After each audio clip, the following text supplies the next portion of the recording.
उस प्रश्नोत्तर में आपका स्वागत है। सदस्य बनने के लिए आप सभी का धन्यवाद।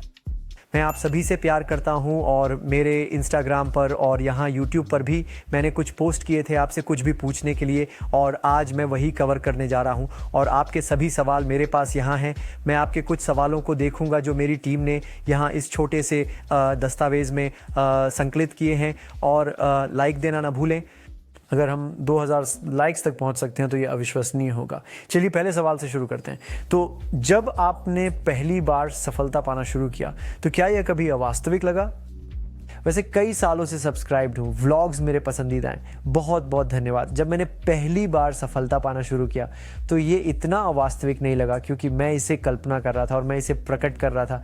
इसलिए मुझे पता था कि ये होने वाला है, क्योंकि मैंने आकर्षण के नियम का उपयोग किया।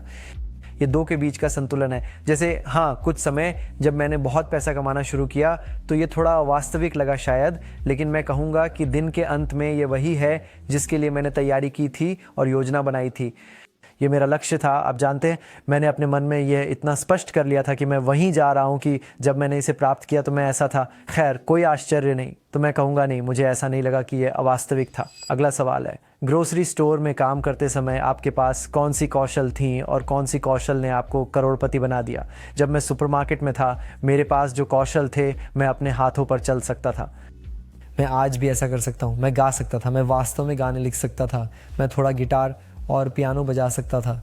मुझे लगता है कि मैं हमेशा बात करने में काफ़ी अच्छा था। ज़रूरी नहीं कि चीज़ें बेचने में, क्योंकि जब मैं बच्चा था तब मैं वास्तव में चीज़ें नहीं बेच रहा था, लेकिन जो कौशल मैंने आज जो मैं हूँ वह बनने के लिए हासिल किए, मुझे लगता है कि मैंने उन्हें बस के माध्यम से प्राप्त किया। कानून के आकर्षण का उपयोग करके और ख़ुद पर विश्वास करके, और आप जानते हैं अपनी मानसिकता का अपने लाभ के लिए उपयोग करके। और मुझे वास्तव में नहीं लगता कि कोई विशेष कौशल था जिसने मुझे वह बनाया जो मैं हूँ। मुझे लगता है कि ये मानसिकता है जिसने सब कुछ संभव बनाया।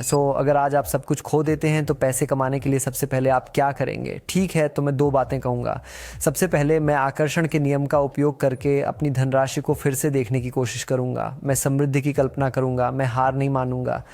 अधिकांश लोग जब सब कुछ खो देते हैं तो वे हार मान लेते हैं, और वास्तव में मैंने बहुत सारा पैसा खो दिया था, जैसे 2 साल से अधिक पहले, लेकिन मैंने हार नहीं मानी और मैंने उस नकारात्मकता को अपने मन पर हावी नहीं होने दिया। वास्तव में मैंने अपने भविष्य की कल्पना की जैसे मैंने उसे अपने मन में देखा, और मैंने किसी असफलता को अपने मूड को नियंत्रित करने की अनुमति नहीं दी। वास्तव में मैं कभी कभी कहता हूँ कि आप जानते हैं, अगर आप पैसा खो देते हैं तो आप वास्तव में कुछ नहीं खोते। अगर आप स्वास्थ्य खो देते हैं तो आप कुछ खो देते हैं, क्योंकि स्वास्थ्य वास्तव में पैसे से अधिक मूल्यवान है। लेकिन अगर आप अपना चरित्र और अपनी मानसिकता खो देते हैं तो आप वास्तव में सब कुछ खो देते हैं। इसलिए मैं व्यक्तिगत रूप से कभी सब कुछ नहीं खोऊंगा, क्योंकि मैं कभी हार नहीं मानूंगा, मैं कभी अपना चरित्र नहीं खोऊंगा, और मैं वास्तव में उसमें सांत्वना पा सकता हूं। आप किस एक्सचेंज पर क्रिप्टो खरीदते और बेचते हैं?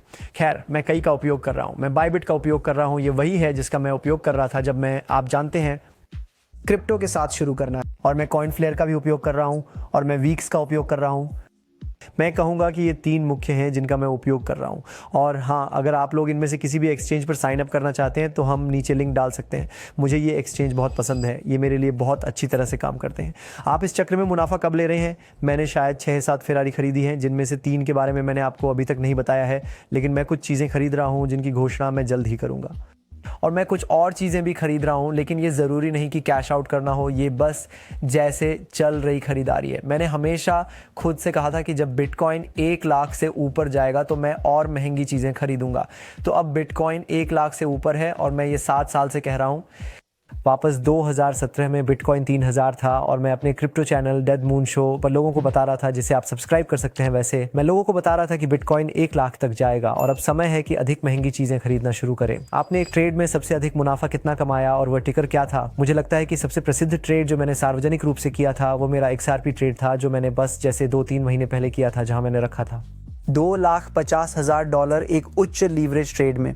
और फिर जैसा कि आप स्क्रीन पर देख सकते हैं, XRP ने ज़बरदस्त उछाल मारी, और यहाँ मेरी एंट्री थी और यहाँ मेरी एग्ज़िट थी। तो सिर्फ 4 हफ्तों में मैंने 2.5 लाख से 5.3 मिलियन कमाए, जो कि काफ़ी पागलपन है। ये निश्चित रूप से मेरे सबसे अच्छे ट्रेड्स में से एक है। और मैं XRP का प्रशंसक नहीं हूँ, जैसे कि मैं इसे सिर्फ ट्रेड करता हूँ, तो मैं होल्डर नहीं हूँ। जब बात आती है ज़्यादातर ओल्ड कॉइन्स की, तो मैं एक ट्रेडर हूँ। आप SUI के बारे में क्या सोचते हैं? क्या ये 2025 में 3 गुना बढ़ेगा? व्यक्तिगत रूप से मैं काफ़ी SUI रखता हूँ, और अगर आप SUI खरीदना चाहते हैं तो आप इसे बाइबिट, कॉइनफ्लेयर और वीक्स पे कर सकते हैं। हम नीचे लिंक डाल सकते हैं। और इस साल 3 गुना, हाँ, सबसे अधिक संभावना है। और अगर इस साल नहीं तो मैं कहूँगा अगले साल। आपके पोर्टफोलियो में मीम कॉइन्स का प्रतिशत कितना है? मैं कहूँगा कि सचमुच 1% का 1% तो लगभग कुछ नहीं।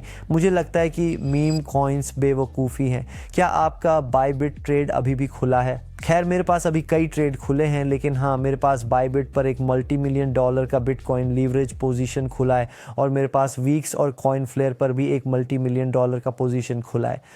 तो वे सभी खुले हैं। हाँ, क्या आपके पास किशोरों के लिए कोई सलाह है जो आपके स्तर तक पहुँचने की कोशिश कर रहे हैं? हाँ, मेरे पास है। आकर्षण के नियम का उपयोग करें। जाकर वह वीडियो देखें जो मैंने आकर्षण के नियम के बारे में बनाया है। आप जानते हैं, जब मैं सुपरमार्केट में काम कर रहा था तो मैं सफल अमीर लोगों की सामग्री देखता था प्रेरित होने के लिए, और आज मैं सफल हूं और मैं अमीर हूं, और मैं आपको प्रेरित करने के लिए यहाँ हूं। तो बस मेरे वीडियो देखें और मेरी सलाह लें। और मेरी सलाह है कि हमेशा आकर्षण के नियम का उपयोग करें। इतना कुछ हासिल करने के बाद आप कैसे प्रेरित रहते हैं? बहुत अच्छा सवाल है, क्योंकि अब मुझे पैसे से उतनी प्रेरणा नहीं मिलती जितनी शुरुआत में मिलती थी।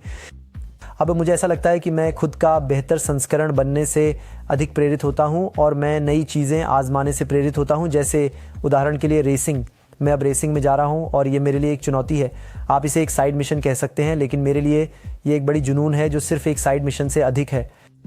और संगीत, मुझे संगीत बहुत पसंद है, और ये भी मेरे लिए एक बड़ी जुनून है। तो बस ये देखना कि मैं खुद को एक बेहतर गीतकार, एक बेहतर गायक कैसे बना सकता हूँ, ये भी मेरा एक चैलेंज है जो मुझे प्रेरित कर सकता है।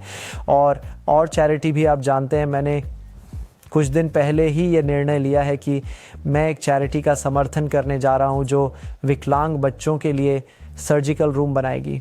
प्रत्येक सर्जिकल कमरा प्रतिवर्ष 2000 से अधिक सर्जरी बच्चों पर कर सकता है। तो ये हर साल हज़ारों जिंदगियां बचा रहा है। तो ये भी मुझे प्रेरित करता है। तो पैसा सब कुछ नहीं है ना? मेरे पास और भी कई सवाल हैं, लेकिन वह भाग 2 में होगा, शायद भाग 3 में भी। अभी सब्सक्राइब करें और मैं आपसे वहाँ मिलूंगा। अलविदा।